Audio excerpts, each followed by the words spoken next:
Azərbaycanda İslam və Şiəliyin inkişafında müstəsna rolu olan şəhərlərdən biri də Səlyan şəhəridir. Bu şəhərin böyük və qədim bir tarixi olmuşdur. Tarixi mənbələrə əsasən 13-cü əsrdə İslamı qəbul edən Elxanilər dövlətinin hökmdarı Sultan Muhammed Qazan xan 1295-ci ildə Kür çayının mənsəbində indiki Səlyanın yerləşdiyi ərazidə şəhər salmış və şəhəri Qazan xanın şərəfinə Mahmudabad adlandırmışlar. Belə də ehtimal olunur ki, şəhər zaman-zaman Muğan, Hüştəsfi və Mahmudabad adını daşımış və sonralar Səlyan adını almışdır. Daha sonralar isə Səlyan şəhəri Darul Mominin adı ilə də tanınarmış. Elxanilər dövləti Əhl-i Beyt əleyhimussalam məktəbinin davamçısı olduğuna görə daim dövlət tərəfindən İslam və Şiəliyin inkişafına, eləcə də İslam alimlərinin fəaliyyətinə geniş imkanlar yaratmışlar. Elə həmin diqqət və qayğının nəticəsində Səlyan ərazisində İslama əvəzsiz xidmətlər göstərmiş alimlər yetişmişdir. Tarixi faktlara görə Səlyanda çox sayda müctəhid və alim yaşamış və elə həmin alimlərdən biri də Ayətullah Məhəmməd İbrahim Səlyani olmuşdur. Məhəmməd İbrahim Səlyani 19-cu əsrin 80-ci illərində Səlyan şəhərində anadan olmuşdur. O, Hovzənin ibtidai dərslərini Səlyan şəhərində aldıqdan sonra təhsilini davam etdirmək üçün Nəcəf Elmiyyə Hovzəsinə yollanır.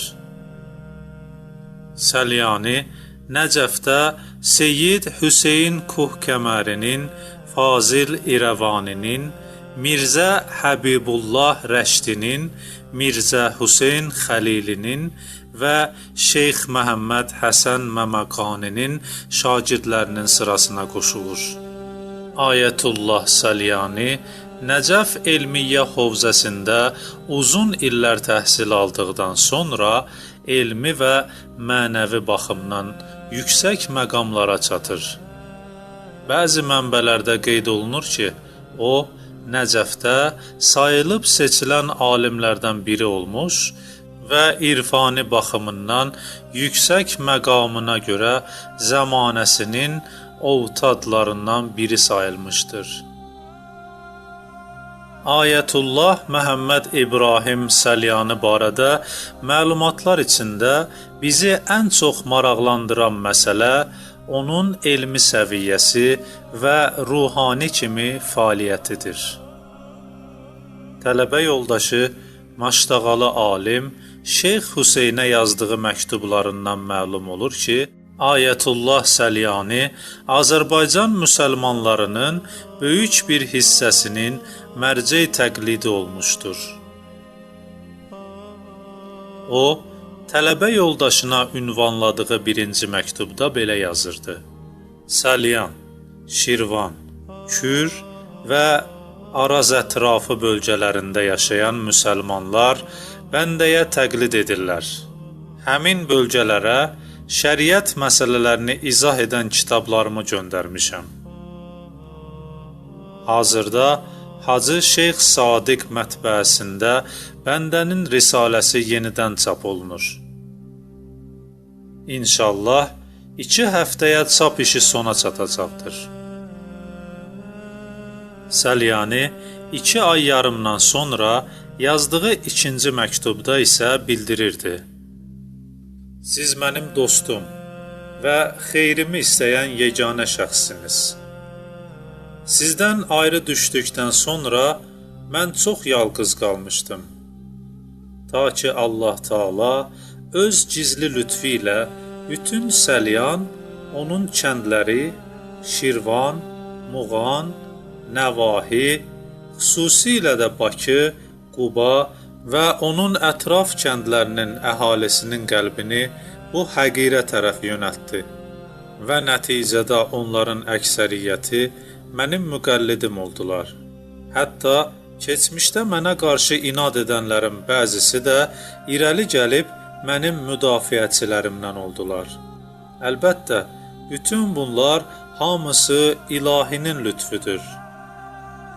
Əziz dostum, mən işlərimi Allaha həvalə etmişəm. Həqiqətən Allah öz bəndələrinin əhvalını biləndir. Risalənin sayının azlığından çox əziyyət çəkdik. Hətta cəmaatın çox hissəsi, xüsusilə Ərdəbil əhalisi Risalənin tapılmamasından məyus olub getdilər. Ona görə zərurət üzündən Risaləni yenidən çapa verdik. Çap üçün lazım olan 700 rupinin 450 rupisini Səlyan və Nəvahi əhalisi verdi. İndiyə kimi mətbəəyə 250 rupi borcluyam. İnşallah Allah işlərimə səhman versin. Risalədən bir nüsxəni Kərbəlayı Həmid Məştəqayi ilə sizə göndərmişəm. Göndərdiyim risalə yenidən nəzərdən keçirildiyi üçün çap səhvləri daha azdır. Kazım Abdülfətlavinin qələmə aldığı Məşahirul Mətfuninə fis-Səhnil Ələviyyi Şərif kitabında Ayətullah Səlyaninin mərcə-i təqlidliyi və təqvası haqqında yazılıb. O, Nəcəfdə öz təqvası ilə tanınan alim və fəqihlərdən biri idi. İmam Əlinin Qızıl Eyvanında cəmaat namazına imamlıq edirdi. Elm və əxlaq əhlindən böyük bir dəstə ona iqtida edərdi. Azərbaycan və Qafqaz əhalisi ona təqlid edər, zəkat və xümüslərini ona göndərirdilər. O da hamısını tələbələrə və başqa ehtiyaclı adamlara paylayardı. Onun əsərləri və ustadlarının dərslərindən götürdüyü qeydlər hal-hazırda da qalmaqdadır.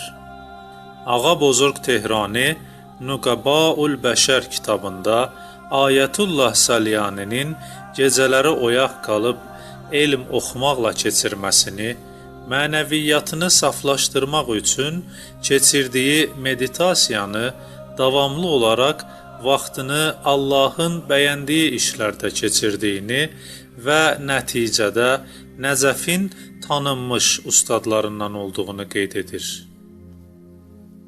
Qeyd olunduğu kimi, Ayətullah Səlyani Nəcəf Elmiyyə Hovzəsinin adlı sanlı və tanınmış ustadlarından olmuşdur.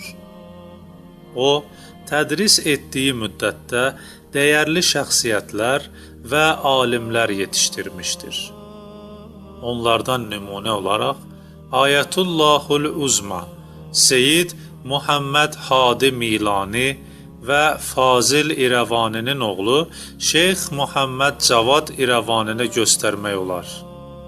Ayətullah Səlyani uzun illər İslam dininə etdiyi əvəzsiz xidmətlərdən sonra 1924-cü ildə Nəcəf şəhərində dünyasını dəyişir. Onu İmam Əlinin hərəminin həyətində, hücrələrin birində torpağa tapşırırlar.